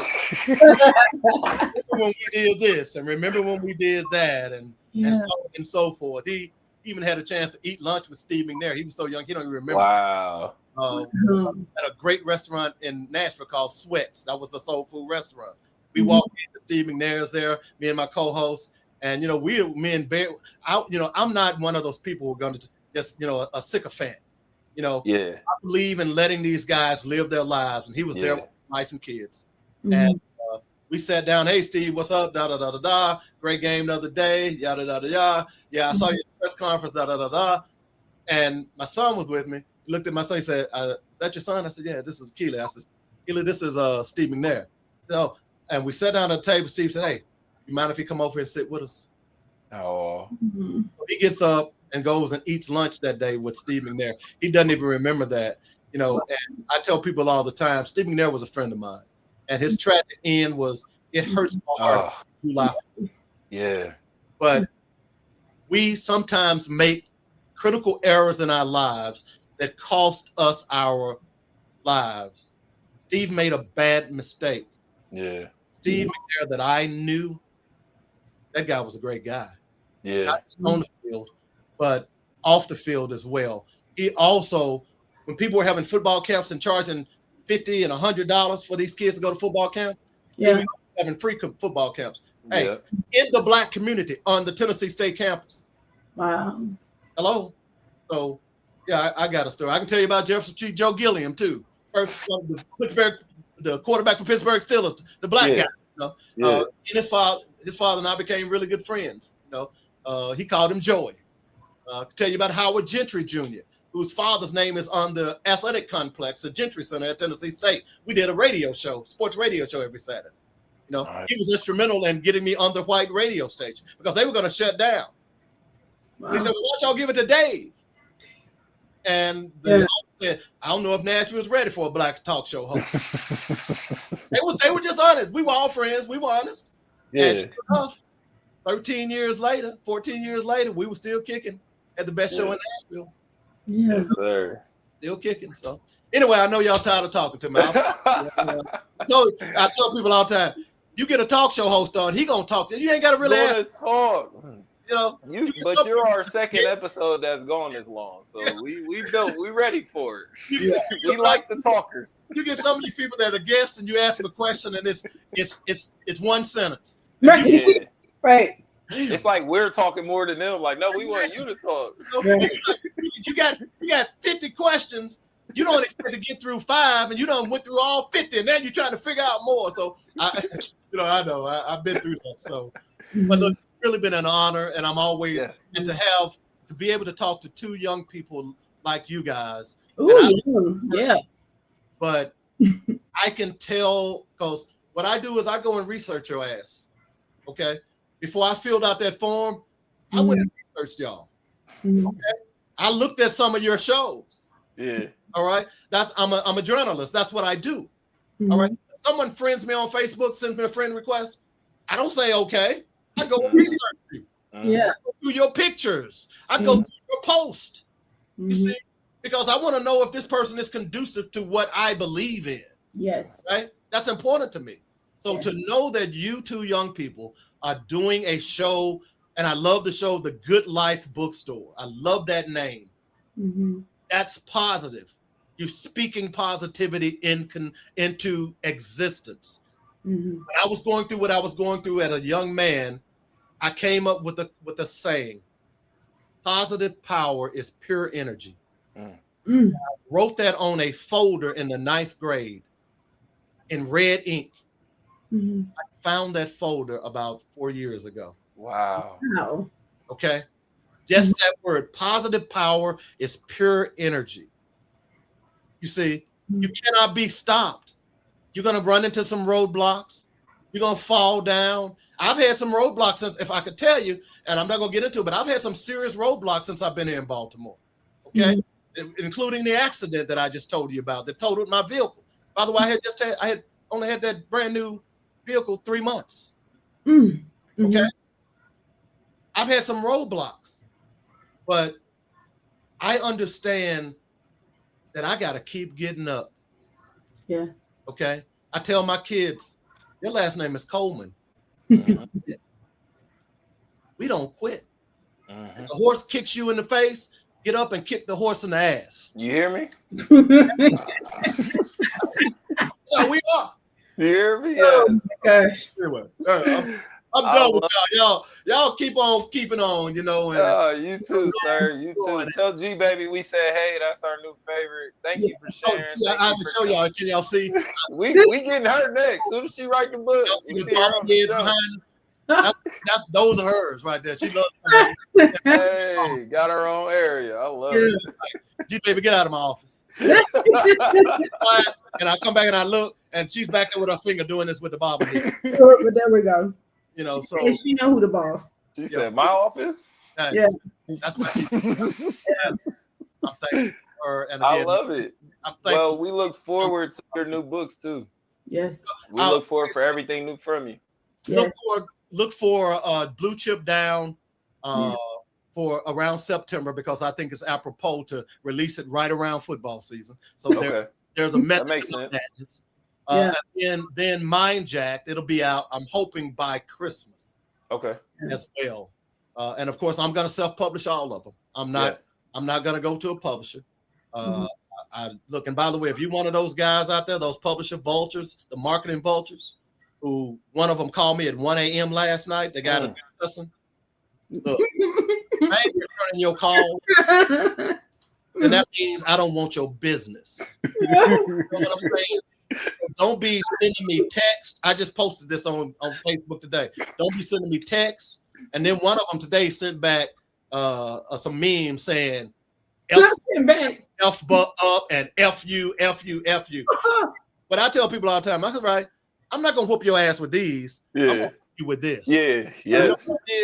I screenshotted all of them and I went and posted it in all of those book clubs. Okay. And then I turned around and reported him. Yes. Blocked it. Yes. So you just lost a lot of business. Yeah. Because you got mad at me because I said, what you offer me, I can do myself. And one other thing, I'm an author. I'm trying to sell books. Don't come trying to sell me something for $199 and you won't spend $15.95 to buy my damn book. Right. You see what I'm saying? Right. You get the point. So you want to make money off of me, but you won't even. And I told him, look, I've been in radio. I've been in sales. When I would go to a new client, I would pull up their information. I would go ahead and make them a spot and take it to them and let them listen to it. You know, sometimes they signed a contract. Sometimes they didn't, but it impressed them that I did research on their company. And you don't even have to buy them a book. You can go out to Amazon and read a chapter. I said, if you even did that, no. He said, well, am I supposed to give this away free? He said, will you give your books away free? I said, as a matter of fact, I do. What did I just tell y'all earlier? Y'all want some free books? How to do it. I told y'all how to get it done, right? Yeah. Because that's marketing. That's how you do it. Okay. So what you should have done is you should have read that chapter. You should have made that video ad what you wanted to make, and then send it to me and say, look, this is what I can do. Right. Don't send me some sorry ass ads that look terrible and then get mad at me because I just told you that ain't nothing but AI. I just told you that I'm in the computer business. I just told you I designed my own book. I designed my own cover. Why would I even want to do that? And pay you to do it. Yeah. It's crazy. That was for the book vultures, the marketing vultures out there. Y'all know y'all. If I see one of y'all, I'm going to slap you. Oh my God. With this. Unk ain't playing either. Thank you for coming by. Thanks for giving us your time. Thanks for giving us your wisdom and insight. It's definitely an honor. So I say the last thing, just tell them again where to find you, social media, where to get the books. Social media. My real name is David W. Coleman. You can go out to Facebook. If you want to hear my show, Black Focus Radio, it's on YouTube under Black Focus Radio. I've got probably close to 100 episodes out there of older shows. Nice. I do a show. I used to do the show daily, but when I moved here, I just didn't have time. So I update a new show every Monday. So you get a new show every Monday. The shows are dated in the title, so you can go and pick a show. So when you go and listen to those shows, you'll see that guy was really saying what he always says. Yeah. So you can catch that show there. Also, The Pain of Vengeance, you can get that on Amazon, Audible. I just uploaded it also to Spotify as well. So you can get that in a lot of different places. Of course, the Grants and Federal Assistance Seminar, or the Grants and Federal Assistance Made Easy, will be available soon. But if you really want that book, I gave you an opportunity to get it free up until 8 o'clock in the morning. But after that, this is what I'm going to charge you. If you send me an email at here's ribrub.com or at thepainofvengeance.com and say you want the book, I know this price is going to kill you, but it's going to be worth it. This price is going to hurt. I'm going to charge you $9.99. Woo. Okay. Now, if you don't have $9.99, you ain't serious about your nonprofit. Yeah. Yeah. And I'm going to tell you, if you don't like the book, guess what I'll do?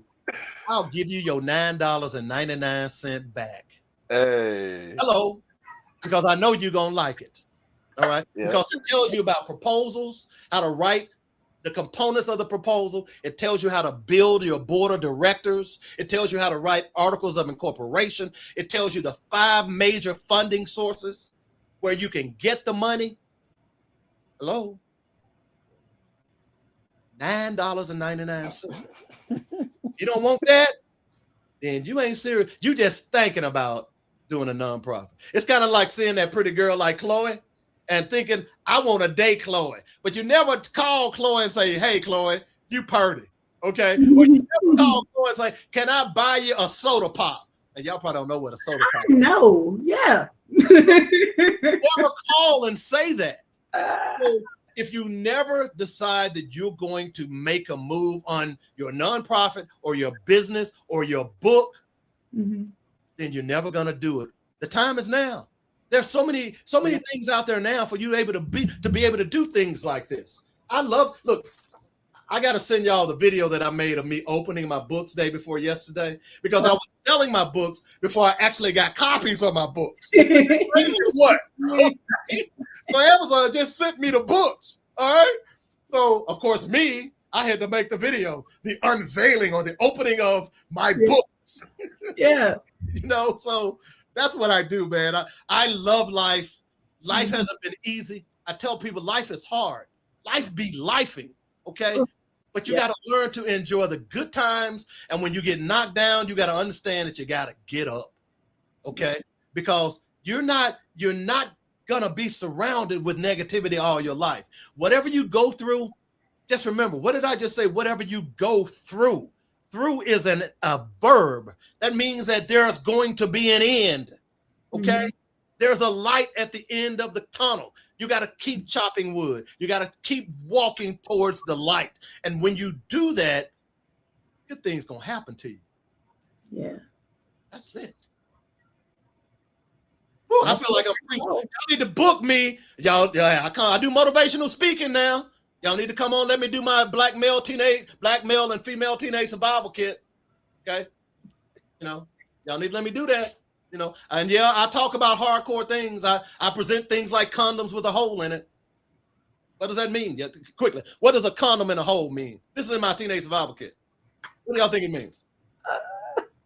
Oh, sorry. There's no such thing as safe sex. Right. Okay. That's why you little girls out here getting pregnant.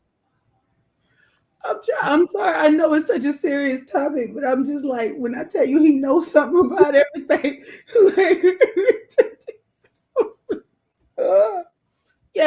book him for anything at this point. I'm getting ready. I'm booking him for Juneteenth for the rib recipe. Yeah, I'm the rolls. My teenage survival kit. I think it's, and I put that together when I was doing the rites of passage camps. And what I would do, I would have things like maps. I would have the condom with a hole in it. I would have mouse traps. What else? I would have floppy disk. I know y'all probably don't know what those are. We know. But it's amazing because floppy disk back then, what I would tell them, this means technology. This is where it's going. You see, what do we have our kids going to school for? We have our kids going to school for careers that are not going to make money in the future. If you're not going for a STEM type degree, you're not going to make money in the future because all of that stuff is going to become automated. Yeah. I talked to a young lady the other day. She's getting a business administration degree. She's about to graduate. I said, what you going to do with that? Yeah. I don't know. Exactly. So you'll be doing customer service, making $25 an hour. Ugh. I'm just real with you. We need to make sure that our kids are going into math, technology, and engineering type degrees because that's the future. Yeah. Okay. Unless you're going to be an advanced, like in a doctor or something like that. My daughter actually was going to be a NIC nurse. I told her up front, you ain't gonna make it. She said, why? I said, because you're too damn sensitive. She called me one day. Daddy, I just went through clinicals. I can't make it. Didn't see these little babies. I said, I told you can't make it. You know, she ends up, guess what she's doing now? She's a clinical psychologist. She was the youngest clinical psychologist that had a state contract from the state of Illinois in the history. She had her contract at 29 years old. And she travels all over the world. This girl goes to see Beyonce in Paris. And London. Excellence comes through. She takes a month off to go to Taiwan to study yoga. me. What? Hey, we can't hear you. Oh my God. I said, you so bougie. She said, I'm just like my daddy. I said, you know what? You sure are. Because my dad is bougie. And I'm proud to be bougie. Okay. Yeah. I'm proud because I had to learn the hard way. I came up on the rough side of the tracks and I'm able to walk on the nice side of the tracks every now and then, but I don't forget where I came from.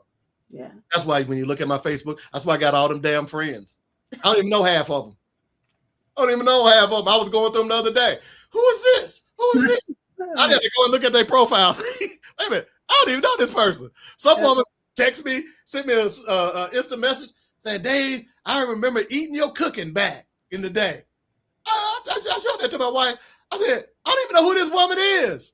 And I went and started looking at her pictures and stuff. Hey, I still don't know who she is. But what that tells me is that I have left an impression on you. Yes. That's my goal to everyone that I meet. You know, and people will meet me and say, you ain't really friendly, do you? Are you? I go in stores, people, why aren't you smiling? I said, why should I smile? You know, but you don't, I like for you to judge a book by its cover. Okay. And rarely do people get to see what you all have seen today. All right. But when I'm behind a microphone, y'all can't see the mic here, but when I'm behind a microphone, I'm just different. I'm me. I can be me. Yeah. I was too ugly for. Oh my God. Oh Jesus. Okay. But I'm real sexy on radio.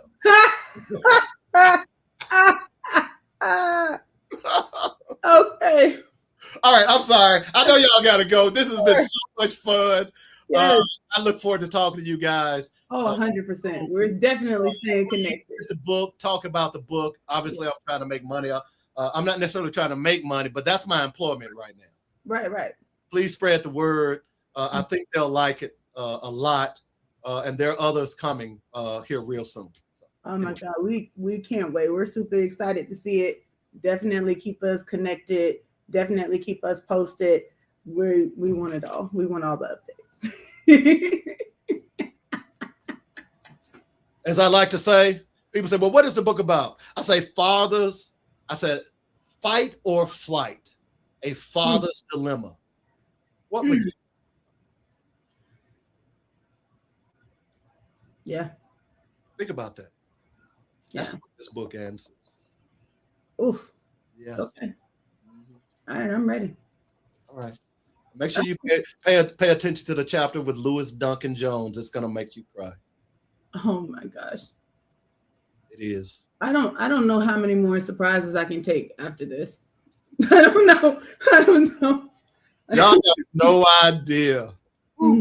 I didn't even tell y'all about the story when my brother saved my life, my drug dealing brother. The one of the times? Yeah. Okay. Y'all got time? I can run it right real fast. Y'all got time? Okay, so here we go. So I told y'all that I was, pretty good football player in high school. Mm-hmm. I used to go and work out. I found out the other day that one of my very dear friends who I played baseball with actually was the pitcher in the Soldier Story, and he never told me. I ended up causing him to have an ACL injury in our very first football game. We talked a long time yesterday. But anyway, so I used to run late at night because I was frustrated, and I would run. I would run for miles. I went by this area, and it had a recessed stairway to a park, and these two guys jumped out. And this was on 16th and Battery. Those are people who know that area. Y'all know 16th and Battery, where Centennial Park is. Mm-hmm. And they pointed a pistol in my face. And they said, give me all your damn money. I said, I had on my Tiger shirt and gym shorts and some shoes. Mm. I said, does it look like I have any damn money? And they said, oh, you're a smart ass. You're a smart ass. We're going to bust a cap here. I'm going to bust him right now. And cocked the pistol. And then the other guy said, wait a minute, man. Wait a minute. He said, I know you. I said, you do? He said, aren't you Big Money's little brother? I said, Big Money man. I said, yeah, that's my big brother. He looked at the other guy. He said, man, you can walk away. Leave him alone. He said he got people. You know what I'm saying? You'd be surprised. You'd think I would have went on ahead and ran on home. After they walked away, I just kept running, doing my workout. Yeah. So that's the only time my brother ever did anything for me. He saved my life that night. Well, glad he came through.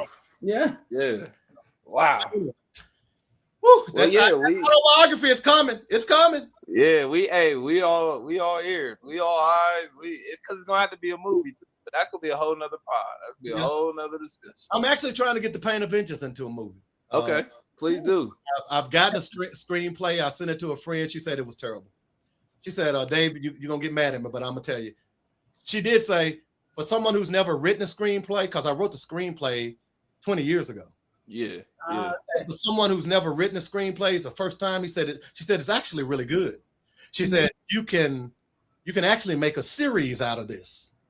Okay, I hadn't even thought about that. Okay. And so she said, so we're gonna, after I get through with my writing, because I told her I can't really do anything until after the first of the year because I got to get through with these books. She said, we're gonna sit down and have class, and I'm gonna teach you how to write it correctly, because you send it to a producer now, they just gonna put it in the trash.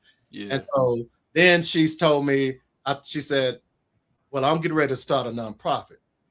Mm-hmm. She bought my book. Bartering. $9.99.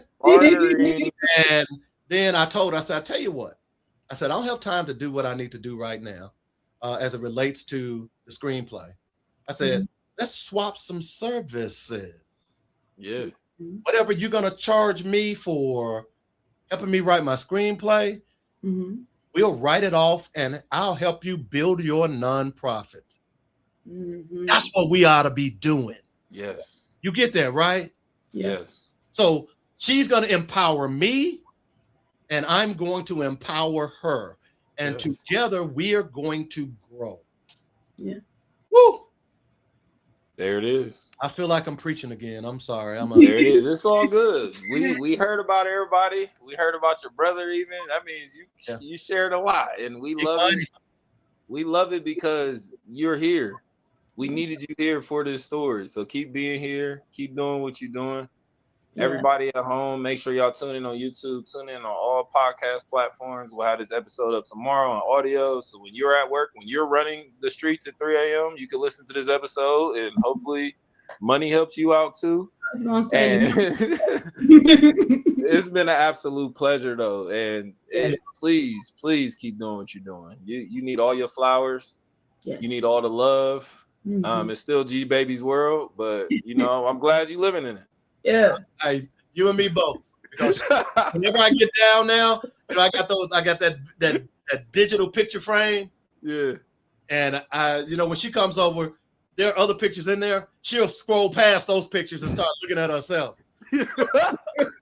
So whenever I really get down, I just pull up some pictures of G Baby, and I just say, we don't know why he playing with her. He trying. Ain't playing about her. Hey, I love it. My G Baby. Yeah. I love it. Did I say I hurt you over G Baby? Yeah. So, it's to the point everybody knew my son as Bear, right? I talked to a friend yesterday I hadn't talked to in 20 years. You know, the first thing he said, "Where's Bear?" I said, "Bear is grown and got a kid now. He said, I guess you don't call him Bear anymore, do you?" I said, "Yeah, I do." Yeah. You know, so now all my friends, they know about G Baby. They first thing when I talk to them, how's that G Baby? Yes. All right.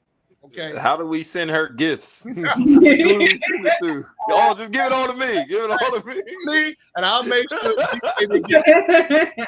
You got a children's book. Send them to me because G Baby loves to read at 4 years old. Ooh. Okay. Prodigy. I love it. 4 years old. That's my G Baby. Yeah. Did I tell you I hurt you over my G Baby? Yeah. He gonna leave off on that too. Yeah. All right, everybody out there. Thanks for tuning in. Hug your kids, read your books. Good night from all of us. Y'all take it easy. Take it easy. All right. Thanks a lot, guys. Yes, sir. Thank you too.